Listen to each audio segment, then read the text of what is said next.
Hi, my name is Jen Duke, and this is Module 13 for EDL 850 School Law on tort liability. So what is tort liability? It concerns civil wrongs. It addresses the duty, breach, and potential injury that could be sustained as a result of one's conduct. And based on the legal premise that individuals are liable for the consequences of their own conduct, this is where tort liability could come into play. So there are two types of torts, intentional and negligence. Under intentional would be considered assault, battery, false imprisonment, and defamation. And under negligence would be duty, breach of duty, proximate cause, and injury.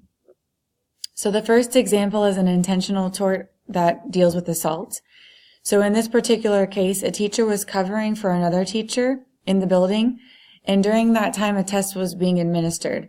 And the class was becoming a little bit rowdy, off task, and a particular student was disrupting the class often. So the teacher asked the student to leave the room, during which case the teacher physically grabbed the student by the arm to help assist the student's removal. And at that time, the student fell off balance and was injured. A jury found that the student's behavior elicited the response from the teacher in this case. Something reactive that would probably happen in my school would be a conversation about when, where, how, what, where physical contact comes into play. And a proactive measure would just be reminding, teachers and support staff that there really aren't many times where being physical with the student is your best practice. Another example of intentional tort, this was a defamation case. In this particular case, a teacher alleged that the superintendent of the school district told members of the school board illicit, private, and untrue details about the teacher's personal life and choices, which then resulted in an unfavorable response to the teacher. And a jury found that the superintendent was protected by governmental immunity in this particular case. Definitely, it's another situation where you just want to watch what you say and watch your actions and just be as professional as possible so that you don't find yourself in a situation where someone is claiming that you have, put them in a position by saying things about them that are untrue. The next example of an intentional tort would be this case regarding false imprisonment. So in this particular case, a first grade teacher was suspected of corporal punishment of scratching a student. The student told their parents that she was scratched by the teacher when the teacher tried to put her back into a chair. So this led the administration and the school resource officer to keep the teacher in their office for 4 hours for questioning. And so the teacher was suing the school district. And a jury found that because of the probable cause of abuse related to the teacher, the course of action of the administration and school resource officer was warranted. So in this case, a reactive measure, if this were to happen in my school, would be just to make sure that there was a good communication between the school resource officer and administration and just understanding of the staff as far as what constitutes probable cause and things of that nature in this particular case. My next example is a negligence tort, which would be breach of duty. In this particular case, there were some misbehaviors that were occurring in gym class. So the teacher stopped the class early to, try to get everybody back under control, and then sent the students to the locker room, but kept one student behind to talk with him individually.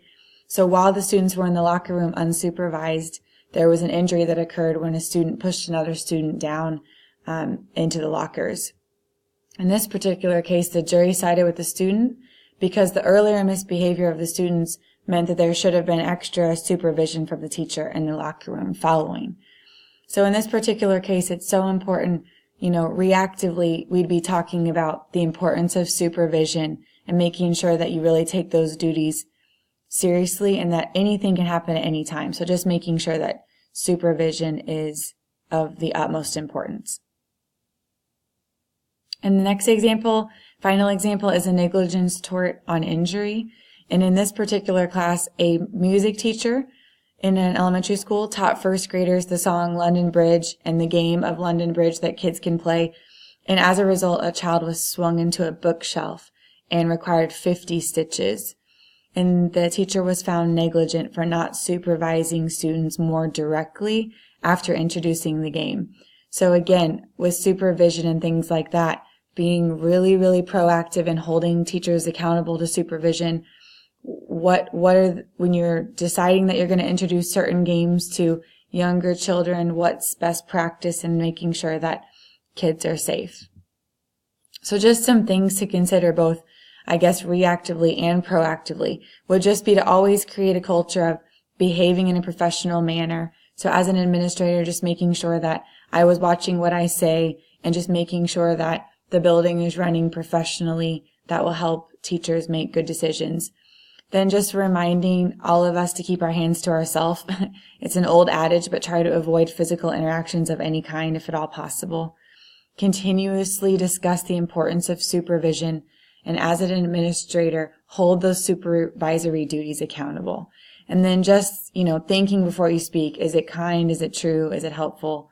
Those kinds of things will help staff and everyone involved in school to avoid situations with tort liability.